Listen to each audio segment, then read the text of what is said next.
మనతో ఇప్పుడు జాయిన్ అయ్యారు Anil Pinapala, founder and CEO Vivifi India. So Anil గారు ఎలా చూస్తున్నారు కాసేపటి క్రితం నిర్మలా సీతారామన్ గారు ప్రవేశపెట్టిన బడ్జెట్ను? స్టేటస్ కో టైప్ బడ్జెట్ అండి, కొత్తగా ఏమీ ప్రవేశపెట్టలేదు. క్యాపెక్స్ అవుట్లే ఇంక్రీజ్ చేశారు 10%. ఇన్ఫ్లేషన్ అడ్జస్టెడ్గా కూడా కొంచెం తక్కువగా ఉన్నా కూడా ఈవెన్ ఇంటరిమ్ బడ్జెట్ అయినా 1 lakh crores ఎక్స్ట్రా పెట్టారు కాబట్టి దట్స్ ఏ వెల్కమ్ మూవ్ అండి. ట్యాక్స్ పరంగా చూస్తే ఆబ్వియస్లీ ఏమీ చేంజెస్ లేవు, బట్ 25,000 and 10,000 రూపీస్ కంటే తక్కువ ఉన్న వాళ్ళకి డైరెక్ట్ ట్యాక్స్ డిమాండ్స్ ఏవైతే ఐటీ డిమాండ్స్ వస్తాయో వాటికి కొంచెం రిలీఫ్ కలిగిస్తున్నారు. సో ఆయన చెప్పినట్టు దానివల్ల కొంచెం రిలీఫ్ ఉంటుంది కొంతమందికి. స్టాండర్డ్ డిడక్షన్ అనేవి అవన్నీ ఇంకా మనం చూడాల్సిన జూలైలోనే. మా సెక్టర్కి వస్తే మేము NBFC నుంచి కొన్ని హోప్స్ ఉండినాయి మాకు, ఏదైతే MSME లోన్స్కి, ఎందుకంటే ఎస్పెషలీ మన గ్రోత్ ఇంజన్ MSME. సో దాని పరంగా మేము కొన్ని క్రెడిట్, మన రుణ హామీ స్కీములు కానీ, క్రెడిట్ గ్యారంటీ కానీ, లేకపోతే లిక్విడిటీ నాబార్డ్ నుంచి కానీ, సిడ్బీ గారి నుంచి కొన్ని అడిగాము ఇండస్ట్రీ పరంగా. ఆబ్వియస్లీ ఇది ఓట్ ఆన్ అకౌంట్ బడ్జెట్ అవడం వల్ల అలాంటివి ఏమీ ప్రవేశపెట్టలేదు ప్రస్తుతానికి. సో మేబీ జూన్ జూలైలో చూడాలి దానివల్ల అందులో ఏమైనా ఇస్తారేమో అని.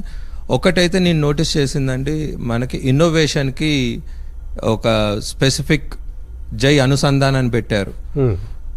దాన్ని ధృవీకరించడానికి ఒక 50 year లోన్స్ ఇస్తామంటున్నారు, ఒక 1 lakh crores వరకు, to support innovation on sunrise industries. So అది ఒక మేజర్ అనౌన్స్మెంట్ నేను చూస్తే కనుక. If you are looking from a industry పరంగా చూస్తే 50 year టర్మ్ లోన్స్ అన్నవి ఎప్పుడు వినలేదు మనం ఇండస్ట్రీకి, with near nil interest rate. అట్లాంటిది స్టేట్ గవర్నమెంట్స్కి ఇస్తారు, ఇండస్ట్రీకి ఇయ్యరు. సో సన్ రైజ్ ఇండస్ట్రీస్కి 1 lakh crores వరకు అట్లాంటిది అవుట్లే చేయటం అనేది ఇన్నోవేషన్ని ఎంకరేజ్ చేస్తున్నట్టు. ఎస్పెషలీ మా లాంటి స్టార్టప్స్ కానీ ఎవరైనా ఉంటే ఆబ్వియస్లీ ఐ థింక్ అది మ్యానుఫ్యాక్చరింగ్ సెక్టర్కి ఒక గ్రేటర్ ఫోకస్ ఉంటుంది, ఆబ్వియస్లీ ఉండాలి మన దేశానికి. సో అదే ఒకటి నేను నోటీస్ చేసిన వాటిల్లో ఇంపార్టెంట్ థింగ్. మిగతావన్నీ మీరు అన్నట్టు ఎక్కువ చేంజెస్ ఏమీ లేవు, బట్ మోర్ అబౌట్ డిరెక్షనల్ థింగ్స్. జై విజ్ఞాన్, జై అనుసంధాన్, అట్లానే మన FDI డెఫినేషన్లు అవన్నీ పేర్లు మార్చారు కొంచెం, బట్ ఫస్ట్ డెవలప్ ఇండియా అని.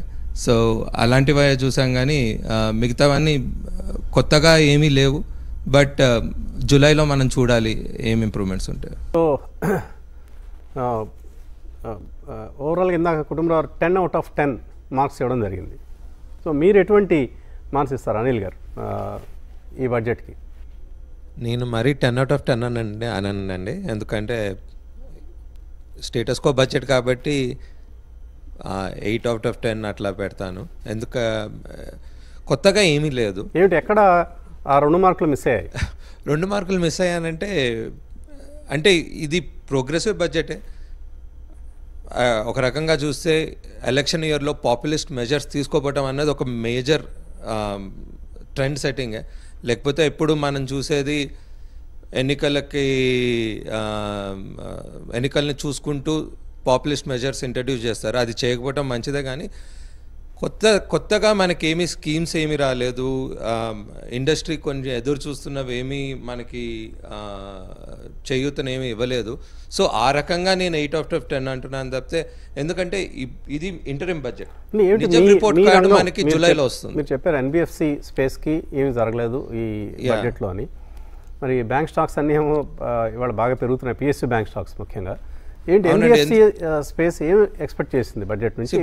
పెరుగుతున్నాయి అంటే ఒక మెజర్ అనౌన్స్ చేశారు, రెంటెడ్ హోమ్స్ వాళ్ళందరికీ మనము ఒక స్కీమ్ ఇంట్రడ్యూస్ చేద్దాం, బిల్డ్ అనేసి. హౌసింగ్ కి చివరికి అదంతా ఫైనాన్స్ చేయాల్సింది PSU banks. So obviously that is a big move for the PSU banks. అందుకోసమే I'm saying that bank nifty is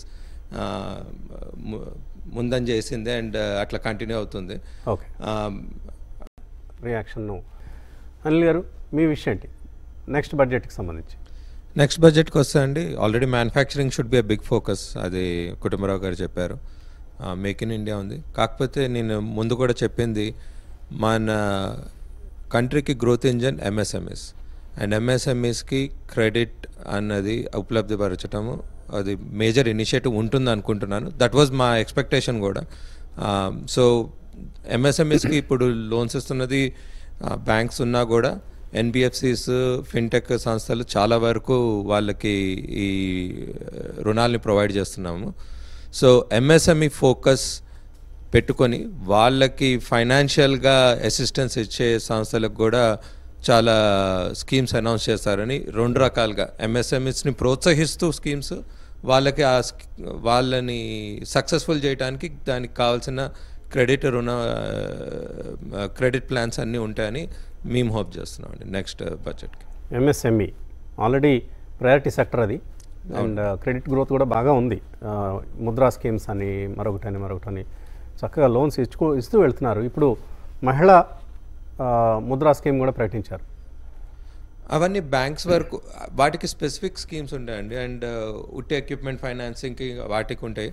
ఎక్కడైతే వర్కింగ్ క్యాపిటల్ కానీ సప్లై చైన్కి కానీ ఆ ఫైనాన్సింగ్, ఇన్వాయిస్ డిస్కౌంటింగ్ అదంతా బ్యాంక్స్ ఎక్కువ పాత్ర పోషించట్లేదు. అవన్నీ ఆ గ్యాప్ని మోస్ట్లీ ఎన్బిఎఫ్సిసే అండ్ కొత్తగా వచ్చిన ఫిన్టెక్ సంస్థలు అవి ఫిల్ చేస్తున్నాయి. అండ్ మేము ఎక్స్పెక్ట్ చేస్తుంది ఇప్పుడు 2 మేజర్ సంస్థలు ఉంటాయండి, సిడ్బి అండ్ నాబార్డ్. వాటి పరంగా చాలా వరకు హెల్ప్ వస్తుంది. ఆ లిక్విడిటీ ఎన్బిఎఫ్సిస్కి ఇస్తే అది ఎంఎస్ఎంఈస్కి అందితే, ఇప్పుడు మ్యానుఫ్యాక్చరింగ్ చేయాలంటే ఇప్పుడు యాపిల్ లాంటి ఒక సంస్థ ఆర్ ఫాక్స్కాన్ ఇక్కడ చేస్తుందంటే దాని చుట్టూ ఒక ఈకో సిస్టమ్ ఉంటుంది. Several secondary and tertiary manufacturers ఉంటారు. Most of them will be very small. అట్లాంటి వాళ్ళకి ఆ ఈకో సిస్టమ్ డెవలప్ అవ్వాలంటే ఉట్టి బ్యాంక్స్ లార్జ్ మ్యానుఫ్యాక్చరింగ్ని హెల్ప్ చేస్తే, ఈ ఎంఎస్ఎంఈస్కి సప్లై చైన్ కానివ్వండి, వర్కింగ్ క్యాపిటల్ ఫైనాన్స్ కానివ్వండి, ఇవన్నీ ఎంకరేజ్ చేయాలంటే ఎన్బిఎఫ్సిస్ త్రూ, ఫిన్టెక్ త్రూ అవుతాయి. అది మేము చాలా ఎక్స్పెక్ట్ చేస్తున్నాం ఈ వచ్చే జూలై బడ్జెట్లో.